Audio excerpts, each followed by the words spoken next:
escalating crisis in Myanmar. Since the coup a year and a half ago, Myanmar's military forces show no end to their brutality, evidenced again last week with the execution of 4 democracy activists after secret sham trials.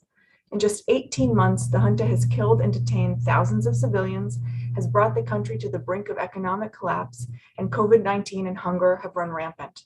In response, Myanmar's people show courage and resilience while fighting for their former path to democracy via mass protest, a civil disobedience movement, and the creation of a national unity government of parliamentarians deposed in the coup, working to wrest back power. But Myanmar and its people remain in a dire situation.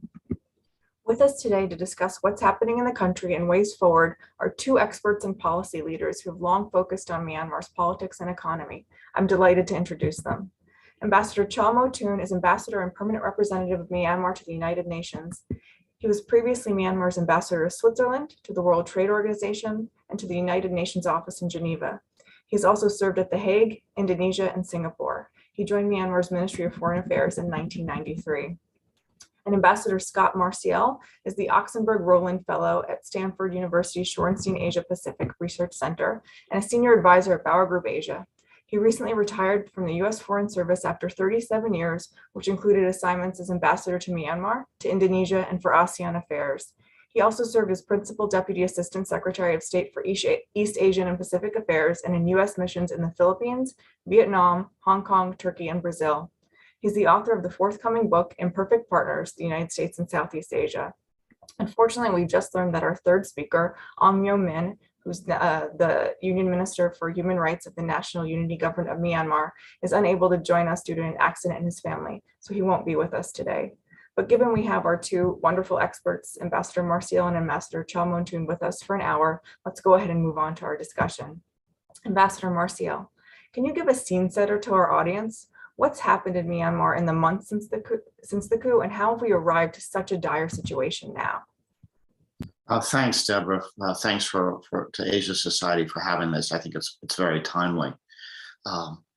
Yeah, you described very briefly what's happened since the coup. I'll try to expand on it a little bit, but I think first to set the context, and many of the audience will know this, it is important to remember that this is what's happening now is in some way a legacy of the 50 years of direct military rule that began in Myanmar in 1962.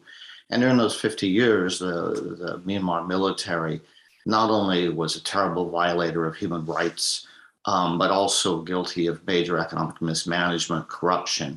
And during that time, it also built this culture where it was sort of isolated from the rest of society and built a culture of brutality and impunity. And this is very directly linked to what's happening today. Then in 2011, unexpectedly, President Thein Sein, the former general, began to initiate reforms and opened up a period of about 10 years during which the country opened up significantly and carried out major reforms that really changed things. Didn't solve all the problems by any means. You had the terrible Rohingya crisis, among other things. But for Myanmar people, I think it was hope and opportunity and a chance that they could see their lives getting better and opportunities for even a better future, particularly after the election of Aung San Suu Kyi. I think the roots of the coup go back to the 2015 elections when Aung San Suu Kyi and her National League for Democracy party won a landslide victory against the military-backed party. The military accepted the results of that reform and allowed her government to take office. But under the 2008 Constitution, the military still was unaccountable and fully responsible for all security matters and had a great deal of political power. Then you fast forward to the November 2020 elections. I think the military, again, really reading the country wrong, as that so often does, expected that its proxy party would do quite well and that the NLD wouldn't do as well. Instead, the NLD won an even bigger landslide victory, which I think, to me, I certainly can't speak for the Myanmar people, but in my experience was, we may not be fully happy with the NLD government, but one thing we all agree on, we don't want to go back to the military running things. That was clearly the mandate from the 2020 elections. I think for the military, what they saw is, man, the NLD government, despite some failings, was chipping away at our power base, including through a lot of economic reforms that were, I think, undermining the military's role in the economy, as well as some institutional and bureaucratic changes that did the same. So I think the military saw this as 5 more years potentially of this democratically elected and very popular government continuing to chip away at its power. So the military decided to cry foul, claim fraud, although there was no significant fraud in the election, according to experts, and basically tried to threaten the NLD government into making some compromises, some concessions on the election front, maybe even doing the elections over again. The NLD refused, and so the military staged a coup on February 1st, 2021, again, using the false claim of electoral fraud as justification. My sense is that what the military hoped to do is replicate, to a certain extent, the 2014 Thai coup, where the military took over, basically arrested and prosecuted some key politicians, their key challengers in a way, and then a year later would hold elections that would legitimize their rule. And again, they grossly underestimated the Myanmar people, who responded within days with mass protests, a huge civil disobedience movement to undermine the junta. And these were mass protests, not only in the big cities, but throughout the entire country people said, no, we can't accept this coup. We want the results of the election honored. We want the military out of power. The military detained Aung San Suu Kyi and others and have been prosecuting them ever since. The military responded to this popular protest the only way they know how. They started killing people and torturing people. And after a while, Myanmar people, and I think it's really important to understand this wasn't some top-down decision by the NLD or the National Unity Government. The Myanmar people on the street said, we got to defend ourselves. There was peaceful protest, but getting mowed down in the streets. They began to get weapons, rudimentary weapons, and began to defend themselves. And the NUG government at some point condoned this and said, okay, it's okay to fight a defensive war because you people are getting killed.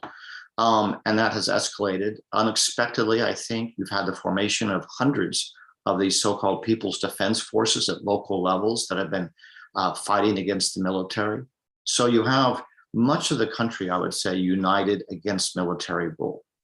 The military doing, as always, willing to kill as many people, wage war on its own people to stay in power. And so this is not some battle between two sort of evenly matched political forces in the country that both have legitimacy. This is really a national uprising against a hated and incredibly brutal military that I would say is the worst regime in Southeast Asia since the Khmer Rouge.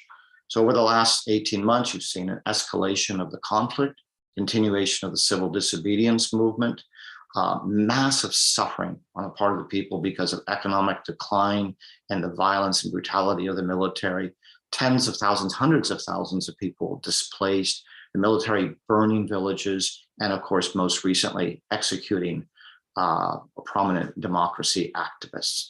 And so this is really, at this point, I think, kind of a zero-sum game. And we'll talk more about the international community's response, but all of these calls led by ASEAN for dialogue and some kind of a compromise or political negotiations, I think, fail to reflect the reality of the situation. It assumes that these generals are reasonable people who care about their country. They don't. And it assumes that there is some kind of compromise deal that could be worked out that would allow the military to have some power. And I don't think either of those things are realistic right now. I'll stop there.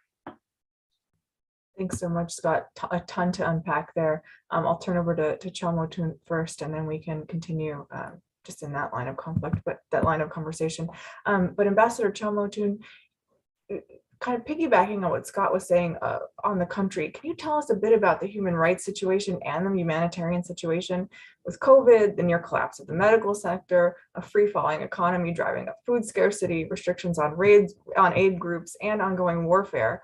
and now the execution of political prisoners. How are Myanmar's people faring? What's happening with the civil disobedience movement and these other movements? And kind of how is the average citizen going about their life? Thank you, Debra. Thank you so much for organizing this this event. Also like to thank Ambassador Marciel for very extensive and comprehensive remarks. Even also reflect the feeling of the people of Myanmar. It is really truly that people of Myanmar do not want to go back to the the system or situation that we used to be in before. So thank you so much. That is where we are, and we really like to see the change in Myanmar. The world has seen the worst brutality and inhumanity of Myanmar military constantly, and the international community can't continue ignoring Myanmar people's desperate call for help. We need concrete action from the international community, and that is what I and the National Unity Government have been calling for. The people freely and democratically elected our representatives in the free and fair election in 2020, free and fair general election in 2020, to represent our voices in the national and the local parliaments. The genuine desire and the wishes of the whole people of Myanmar had manifested through the result of the elections. However, the military perpetrated an illegal coup on 1st February 2021 that rightly pointed out by the Ambassador Marciel under the pretext of so-called voter-list fraud, by blatantly disregarding the democratic will of the people, as well as by violating the constitution they themselves wrote. It is an act of high treason. Independent election observers have concluded that they found no evidence of substantive irregularities.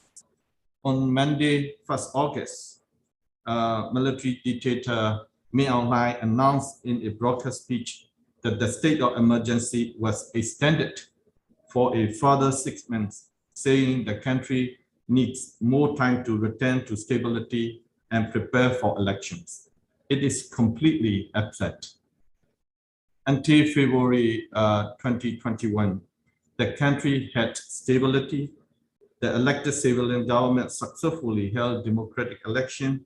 The people had democracy and they enjoy reasonable freedom accordingly. It is the military which took away all those hard-won privileges and the inalienable rights of people. Here, I wish to highlight the very fact that the conflict will never cease as long as the illegal military rule drags on.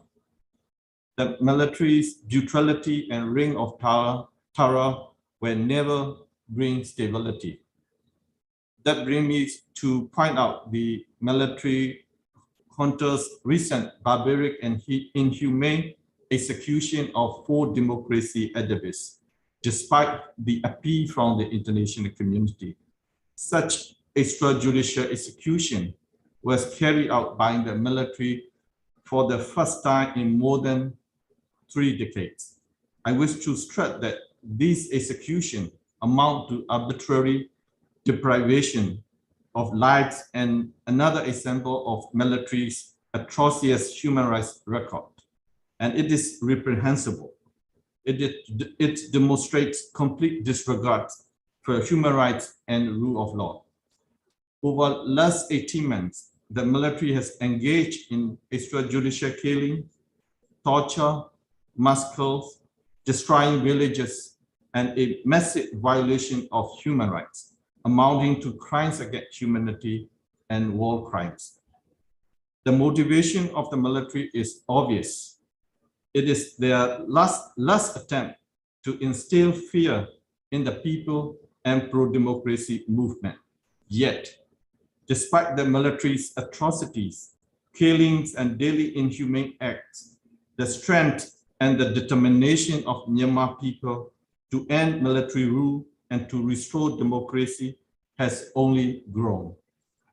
Unity within the democratic forces in Myanmar, including with ethnic resistance organizations, is unprecedented.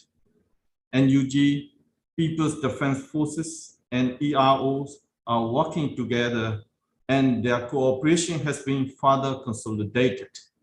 We all, including NGOs and CSO, are working steadfastly to end the military dictatorship and restore democracy in Myanmar, as well as build a fairer democratic union.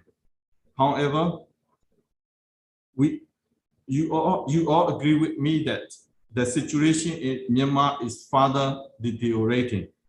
Let me recall what ASEAN Chair, Prime Minister Hun Sen of Cambodia said today at the opening of the 55th ASEAN ministerial meeting. I quote, "The political and security and now economic and humanitarian crisis in Myanmar, one of our own family, has challenged the ASEAN unity, solidarity, and shaken the regional stability." End quote. We are increasingly concerned that the country is headed to become a failed state.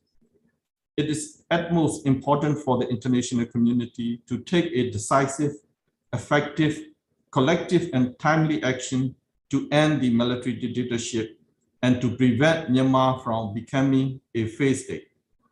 The people of Myanmar persistently state that we are ready to take any cost to end this military dictatorship and restore democracy in Myanmar. We do not want to go back to the system situation that we used to be in before. Having said that, through this virtual event, I wish to appeal to the international community as follows. First, suspend all international representation of the military junta and prevent any representative of the junta in any regional and international meetings and events. Second, cut the revenue streams of inhumane military and its leaders and affiliates effectively. It is also important to make sure that the countries in the region cooperate fully and strictly in this regard. Third, ASEAN stepped us further to end the military dictatorship in Myanmar, including preventing any representative of the military junta in its meetings and reviewing five-point consensus. Fourth, United Nations, in particular the UN Security Council, act swiftly all possible measures, including through utilization of the principle of responsibility to protect by sending troops and military supplies to the ethnic and democratic forces. Fifth, taking the example of providing assistance to Ukraine, please provide needed assistance financially and in kind to the people of Myanmar in need. Finally, immediately recognize the NUG as a legitimate government of the people of Myanmar. Clearly, we must not forget normalizing and legitimizing the military's illegal rule will only prolong instability and suffering in Myanmar. The international community must not let military's atrocities continue. We need unified and decisive action from the international community immediately. Of course, maybe in the question and answer session, I may touch on the humanitarian situation in Myanmar, and let me stop here. Thank you so much. Thank you, Ambassador, for such an expansive and powerful statement. I appreciate that. A bit later in the conversation, I do want to unpack a number of those recommendations to the international community.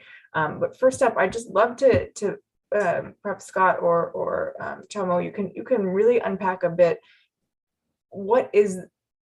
How bad are things for the average person in Myanmar? You know, you look back 15 years to a previous military dictatorship. What is the difference between then and now? You know, Scott, you were saying this is compared to the Khmer Rouge. That's a massive statement. I'd love to just understand a bit more. You know, can we paint a picture for folks about what this looks like? I will defer to Ambassador Kyaw Moe Tun as representing the NUG. Just very briefly, I think I said it was the worst regime in Southeast Asia since the Khmer Rouge. I don't think, appalling as it is, I don't think it's reached quite those levels yet, thank God. But in terms of the brutality and the willingness to wage war on people, I mean, every day you read about the military or the police just killing somebody who just happened to be at the wrong place at the wrong time, and just incredible inhumanity. But that's baked into the mindset of the military. And that's what I think a lot of people outside Myanmar maybe don't understand. This isn't a problem of some rogue troops or something. This is a military that sees that it has the right to do whatever it wants to people, and it's been doing it for decades. The ethnic minority people have been bearing the brunt of it, but now the whole country is facing this. The only other thing I would say, and you touched on it, Debra, is that the economic situation is really bad. Shortages of food, medicine, fuel, and lots of people have lost their jobs. And the mismanagement of the economy, particularly exchange rate and these sorts of things by the military is probably the major contributor to that. But otherwise, I defer to Ambassador Kyaw Moe Tun. Thank you, Debra. Thank you, Scott. Yeah, indeed, you know, I like to rectify what Ambassador Marciel mentioned about, you know, the daily neutrality that committed by the military is very obvious. Everybody, on the social media, you know, especially, you know, in our Myanmar social media, whenever we open our, you know, Facebook or, you know, the other kind of social media, we feel so sad that people being killed almost every day. So recently, in Myanmar, in the Sagai, some children being taken hostage, and and then also, you know, some villagers being killed without any reason. So it's so sad. This kind of news, this kind of information being heard all the time. So it is now it's more than 1.5 years that we always see this kind of news. So it's just desperate thing for us. Look at the, you know, before 2010 and before 2015. We did have this kind of situation, but not that much like what we are experiencing. In 2010 to 2015, we enjoy a little bit of, you know, basic human rights, freedom of expression, especially after 2015, 2016. The people of Myanmar, especially our young generation, we enjoy so much of the, you know, the basic human rights. Maybe compared to the, you know, other countries, it's less, but of course, in terms of our, you know, standard, I mean Myanmar standard, we enjoy the basic human rights, the freedom of expression that we have, quite significant compared to before 2010. So that is why, you know, the after military coup, the people ourselves, especially young generation, they are very determined. They can't go back to the situation before 2010. So that we are determined and to fight until the end of the military dictatorship. So even though we some of our friends, some of our colleagues lost their life, but we stay very resolute to fight until the end of the military dictatorship. We were never afraid of whatever brutality that military is committing. But of course, the life of the people are priceless. So we need to save all the lives of the people, whether the adults or whether youth or whether young people. Especially young people, they are our future. We need to save their lives. So the situation now is really deteriorating. It is really heartbreaking. Some places like it's northwest, the villages being burned down. It's create a lot of IDPs, and then also it's create a lot of people, especially students, the young people. They lost education. And then that is why the special reporter, Mr. Thomas Indus, he pointed out that if we let it go, we will face lost generation.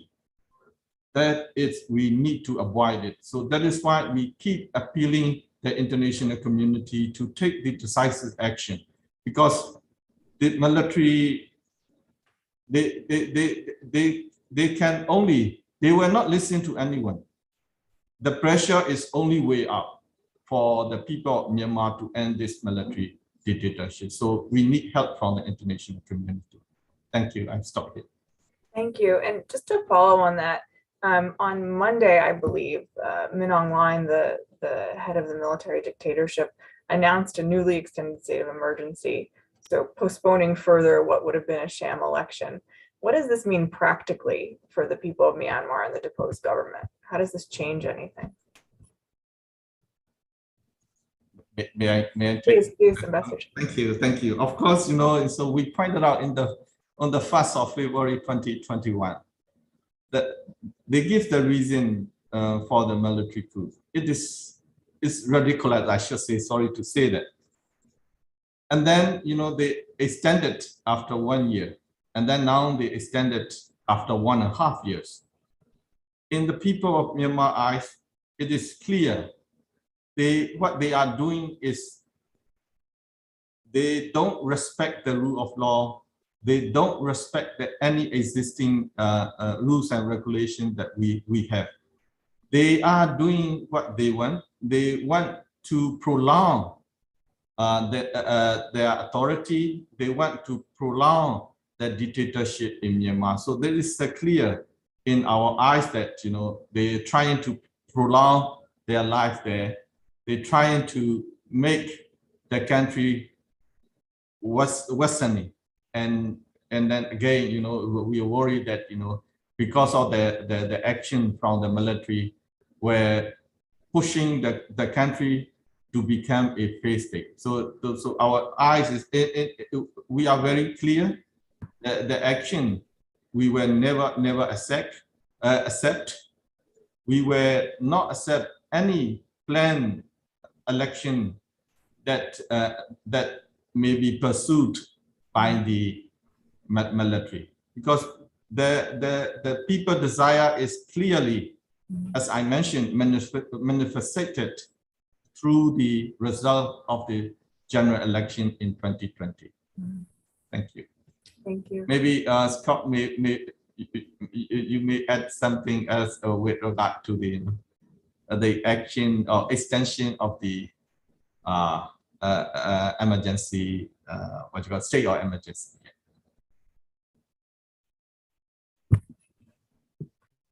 Scott, you're muted. I'm sorry.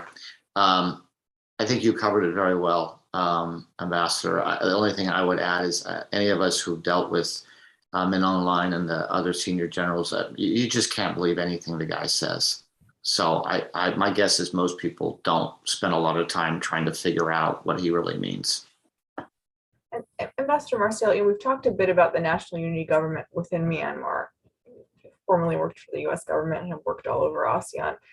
How are you seeing the NUG being taken outside of Myanmar? How is the international community accepting or not of the NUG? Do you have any thoughts on that?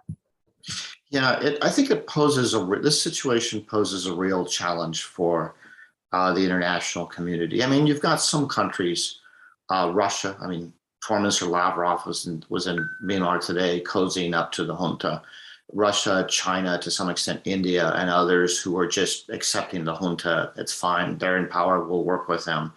I think for a lot of other countries that are much more sympathetic to the Myanmar people, it poses a challenge because I think, for example, I'm out of the US government, but my guess is the US government's sympathies lie very much with the NUG.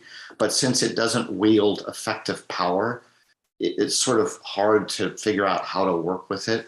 And I think there's also real questions about the ability of all these different elements in communities within the resistance to unify over time. And so there's some concerns. But I think that just in practical terms, it poses a challenge. I think you see this, people being cautious. And I think the overall international response to date, separate from, say, Russia, China, India, which I always talk about, has been very cautious and too cautious. And having been a cautious diplomat most of my life, I understand that. But it's time to take a bold chance, because as Ambassador Kyaw Moe Tun said, the current situation is horrific, and it's likely to continue down this path without some change. And right now, the international community is probably a net neutral influencer, because you have some countries supporting and arming the junta, and a lot of countries offering rhetorical support for the NUG, but not much more. And so this is where I think you need a serious rethink, and frankly, a decision that we should be on the side. The goal should be to help the people of Myanmar prevail.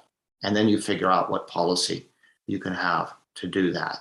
And the NUG doesn't represent, it's certainly far more legitimate than the SAC of the junta.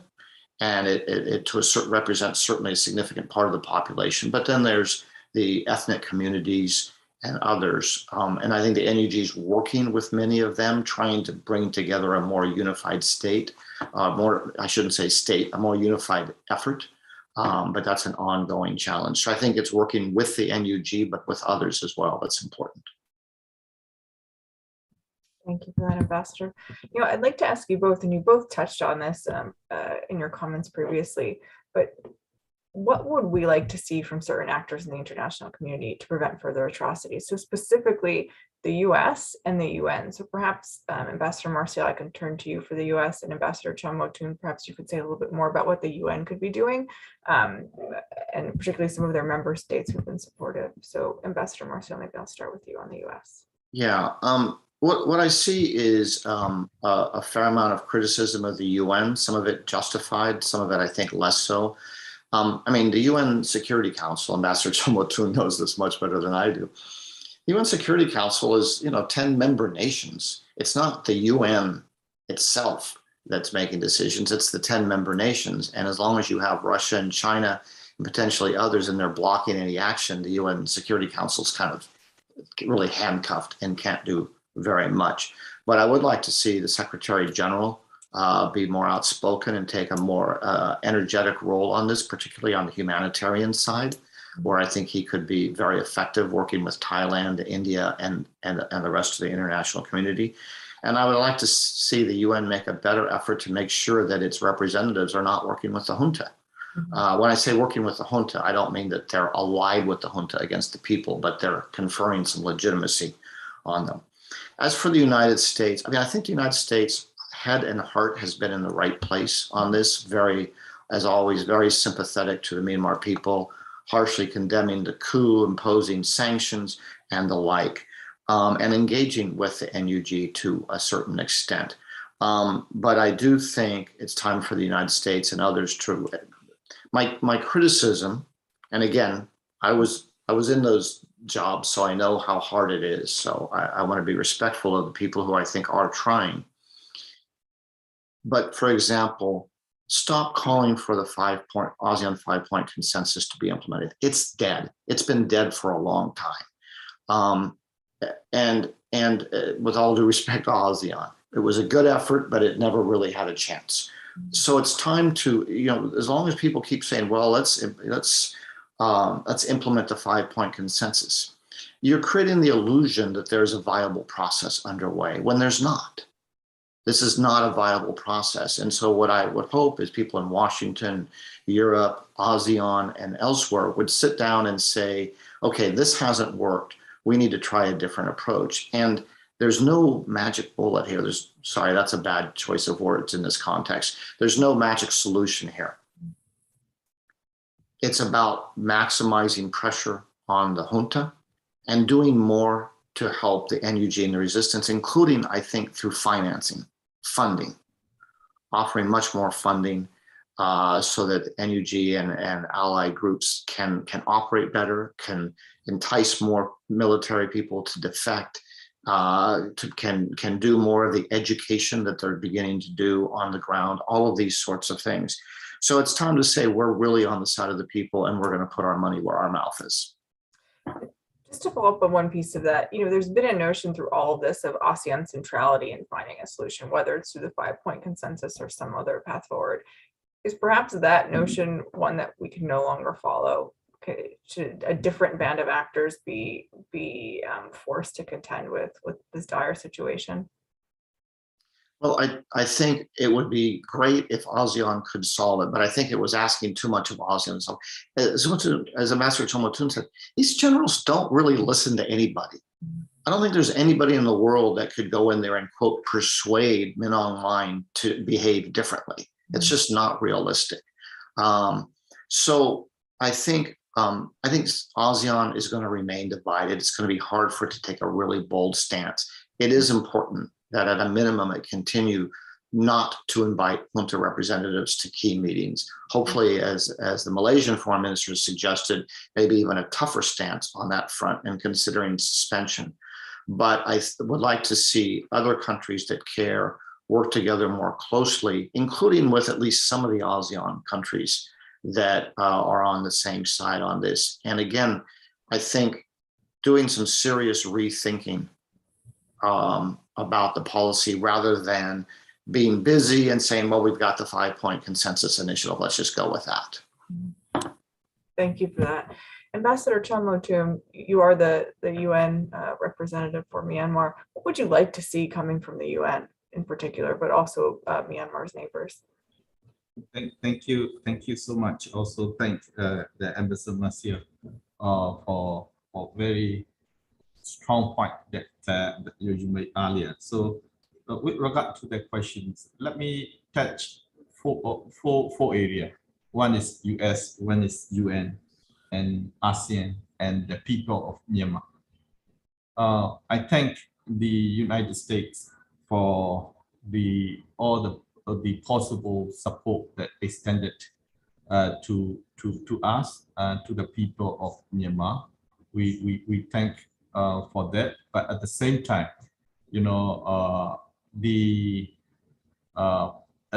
before also we mentioned that the time is really of the essence for the people of Myanmar.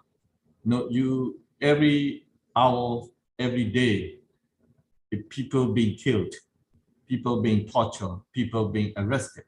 So we need the immediate and decisive action. So one, thanking all the support extended by the US, we really like to see stronger support financially and in kind to the people of Myanmar, so that the suffering that we've been experiencing for so long, for more than one and a half years, that can be ended very quickly. Otherwise, the suffering will continue. So we need help. So with regard to the UN, of course, the Ambassador Marciel rightly pointed out about the Security Council, nature of Security Council. You look at it in the 1st of February 2021. So what kind of action that taken? So we have a president's statement and the same press statements. But everybody know that it is not enough. Even the people of Myanmar keep keep saying that the statements alone are not enough. We need to have the real action. So we are really hopeful that some member states of the UN Security Council push to have a resolution in the Security Council and then to be adopted accordingly. But as you know, that there are some member states might use the veto so that resolution, people are doing that the resolution may not be passed. But we like to see the attempt. We like to see who are helping the people of Myanmar and who are helping the military. So that is like the people of Myanmar like to see. So it is the minimum efforts that we like to see from the international community, especially the members of the Security Council. So also, when we talk to the members of the Security Council, they usually looking at the positions of the ASEAN. So that is come to my third point. Of course, we are the members of the ASEAN. We value the role of the ASEAN. We cannot ignore the role of the ASEAN, of course. But at the same time, you look at the composition of ASEAN, especially in the political nature. The political system of the member state of ASEAN is different from one to another. We have the one-party system, we have the monarchy, we have the full-fledged democracy. So this kind of the member state that we have, so it will be very difficult to have the consensus on an issue, in particular the country-specific issue like Myanmar. So that we do understand the 5-point consensus is the very rare the agreement that member state of the ASEAN had. But the Ambassador Marciel rightly pointed out that that was adopted on the 24th of April 2021. It is now it's more than 1 year. People being killed. Compare before 24th of April 2021 and now, how many people's being killed? More than 2,000 people being killed. So what the point that we have the 5-point consensus. So we like to so right after the 5-point consensus come out, the NUG expressed and welcome to the 5-point consensus. But it is we said the beginning we pointed out that it's not enough because it's not sufficient because some basic points were missing in the 5-point consensus. For example, asking for the release of detained leaders immediately and unconditionally. That wasn't in the 5-point consensus. So it is already time. I fully agree with the Malaysian Foreign Minister and Dato Saifuddin about the reviewing the 5-point consensus. In my earlier, I also mentioned about the appealing the ASEAN to review the 5-point consensus. It is already time. So again, time is really of the essence for us. So we need to have the effective action from the regional organization as well as the international community, in particular the UN. So it's come to my last point. That is the people. Look at from the 1st of February 2021 to now. Most of the support or most of the assistance for the humanitarian and so on. Of course, we thank the same member states for their assistance, humanitarian assistance to the people in need. But it is most of the assistance coming from the people ourselves. You look at the NUG collected in the big amount of money, it's coming from the people inside and outside the country. So that is why we really need help from the international community because we are poor, definitely. We are one of the least developed countries. The people who working outside, they even some of us are hand to mouth people. So even though we have, like, for example, we earn like $100, but they are ready to contribute for this, revolution for like 80 out of 100. So that's sort of, the sentiment, that's sort of, the desire that people of Myanmar have. But how far we can stand. So that is very important point, because it is, if time go on, we will be suffering. We will continue suffering of this, atrocity in Myanmar. So that, the people ourselves, we are ready to support each other. But at the same time, we need more support from the international community. So that is why I'd like to appeal that the support from the international community in financially and in kind is really needed to end this military dictatorship in Myanmar. Thank you. Thank you, Ambassador. So we've talked quite a lot about a number of international actors. We haven't spoken that much about China. Ambassador Marciel, I'd love to hear from you kind of how China can play a constructive role in what's happening in Myanmar, what China's currently doing, and if the ever worsening U.S.-China relationship is making it difficult for international actors to be positively involved in a solution. Yeah, I think my sense is, obviously I can't be 100% sure, but my sense is that China wasn't necessarily thrilled. Beijing wasn't necessarily thrilled about this coup. They had developed a reasonably good relationship with the Aung San Suu Kyi government. And I should stress, that's perfectly fine. For me as a US diplomat, it would be natural and actually essential for whichever government is in Myanmar to have a decent relationship with its giant northern neighbor. So it had a pretty good relationship, and so I don't think they were necessarily thrilled with the coup. But in my experience with the Chinese, they're willing to work with whoever happens to be in power at the moment.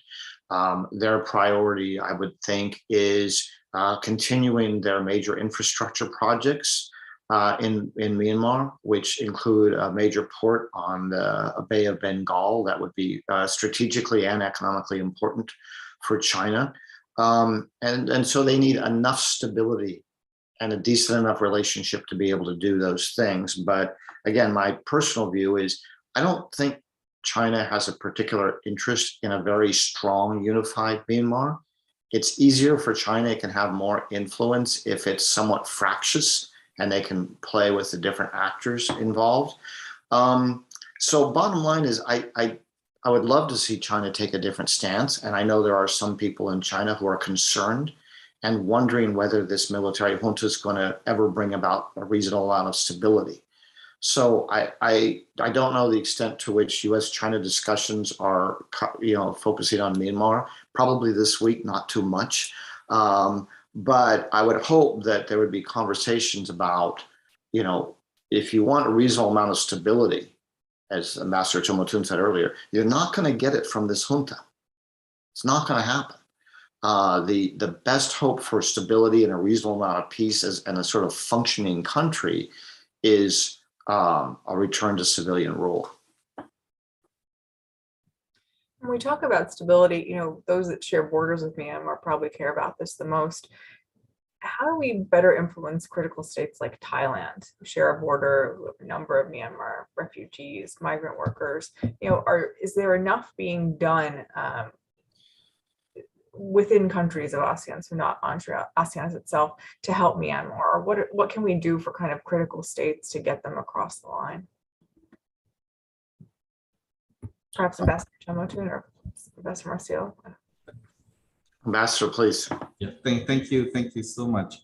Because we always value the role of our neighboring countries, especially those who are receiving our people, the refugees in the West. So we have Bangladesh who receiving Rohingya, about 1 million Rohingya people. So also, in Thailand, also there are quite a number of Myanmar people. Some are working there. It's according to the information that I learned, is about 3 to 4 million people in Thailand. So we thank the Thailand for helping the Myanmar diaspora in Thailand.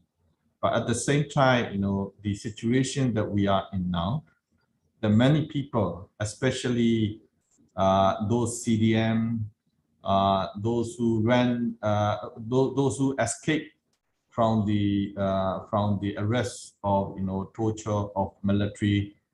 Many of them are in the the border area, and to some extent they are taking refuge in the border town of Thailand. So also those who are in the conflict affected area, those displaced people, they really need help, humanitarian assistance. So that we really need help from our neighboring countries to get the humanitarian assistance to the people in need. We always stress that the no one left behind, the transparency, the inclusiveness for the having the humanitarian assistance. These principles are what we see is very important. So that is why we encourage all the players, all the stakeholders to stick with those principles. That is why we need help from the international community. Of course, people may say that the humanitarian assistance reaching to the people through the military. So it is clear that the assistance reach to the only the people, those who are affiliated with the military, but definitely not to the people who are in the conflict affected area.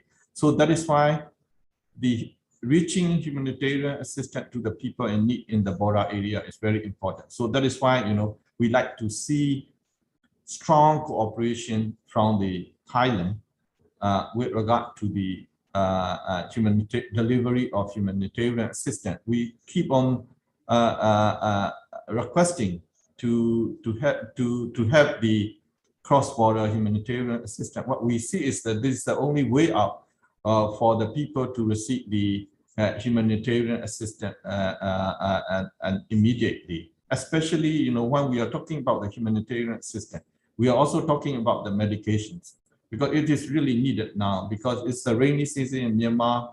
Now malaria is back to the country.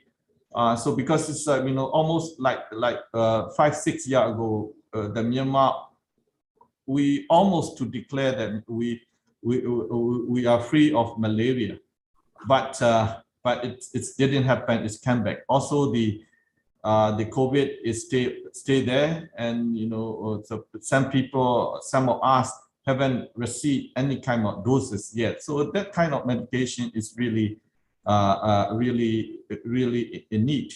And then also, of course, the Gavi and the others, Global Fund, they are helping us.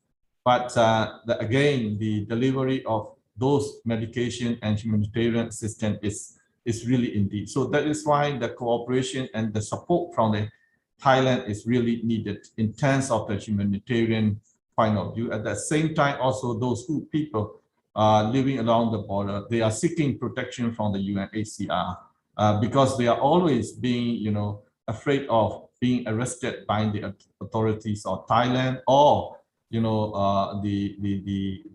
others player around along the border. So because what the concern that I have is that those people who living around the border, they will definitely they will be they are having effect of the what you say, they're being affected mentally with regard to their safety, their security. Even some people, the parents, the children are together with them. Also, they are worried about the education of their children. They are worried about the future of their children, their safety of their children, in not only in the education but also in the health. So in that case, we really need strong and effective cooperation from the Thailand for the humanitarian assistance and protection of people who are desperate need. Thank you. Thank you, Ambassador. I should thank an audience member actually for sending through that question. And I've just gotten another from the audience, which is, has Min Aung Hlaing really misjudged Myanmar's people in terms of their level of resistance? And is there a path forward or a possible pathway to get him to step down? I mean, I've said in the past, these are not the dictators that want a villa in the south of France, but perhaps I'm wrong. You know, is there a path forward that you see, both you, Ambassador Kyaw Moe Tun and Ambassador Marciel, that could get the generals to walk away from this? Or has this become a Ukraine situation or something else where it's constant warfare? I'll let Ambassador Kyaw Moe Tun have the last word. I would say that yes, not only, I think it's important not to personalize this too much. Min Aung Hlaing is a bad guy, right? He was the leader of the military during the Rohingya genocide. He's got a long track record, but it's not just Min Aung Hlaing, it's the institution. And there's no guarantee that if Min Aung Hlaing left, that the person who replaced him would be better. So I think it's important to highlight that. I would love to see him at The Hague, but that won't necessarily just solve that problem. So I think these guys don't compromise. They don't make concessions unless they have to. So I would just echo what Ambassador Kyaw Moe Tun said earlier. The only hope I see is for the military to feel so much pressure that a significant number of senior officers say, we've got to find a way out of this mess. And at that point, then maybe you can start to have a discussion among Myanmar people with the military about, okay, how does this exit look? That's what I would say. Ambassador Kyaw Moe Tun. Yeah, thank you, Ambassador Marciel. It's really touching. You look at, before the military coup, the rumor, even the information we received, he asking for presidency. And before that, he asking for the extension of the retirement age for the commander-in-chief, and then that he asking for the presidency. Come on, how could the elected government get the presidency? Because people already trusted to the NLD government to continue. If they bring in this kind of people to the head of state, what the people would feel. So it is definitely it's a bit the NLD, the leadership chose the really right decision. So I thank you so much. And then then he staged the illegal military coup, and then after that all the serious violations of human rights being committed by the military, of course under the leadership of Min Aung Hlaing. So it's very clear that I fully agree with Ambassador Marciel with regard to the institution itself need to be addressed for the the reform. And of course we cannot guarantee if the Min Aung Hlaing go that another one come in will be better or not. It's definitely we cannot guarantee. It is sure that the leadership of the military should leave. Otherwise, the country were suffering a lot from the all the atrocity committed by the military. So it is very clear that the desire of the people is definitely the leadership of military has to leave. They have to be accountable for what they did to the people of Myanmar as well as what they did to the Rohingya people. So it's very clear. We need to get the accountability, because the culture of impunity being enjoyed by the military for so long. So we need to end this culture of impunity. So it is very clear that he received the Min Aung Hlaing underestimated the people with regard to respond to the military coup. So the pressure from within the country is enormous. It's really huge. What we need is the strong pressure from the international community. So that's the way definitely our desire be materialized. That is the end of the military dictatorship. That is the end of the brutality of the military. And then we can build a federal democratic union through the strength of the people, and then the concerted pressure from the international community. We strongly hope that we can bring the country back to part to the democracy and build a federal democratic union in Myanmar. Thank you so much. Thank you, Ambassador. Those were excellent, actually, closing statements for the program since we've hit our time. I very much appreciate your thoughts, Ambassador Marciel. Thank you for your time and your expertise as well. This has been a great program. We look forward to hearing from you both more in the future. Thank you so much for your time. Have a good day, and good luck to the people of Myanmar. Yeah. Thank you, Debra. Thank you so much. Thank you, Ambassador Kyaw Moe Tun.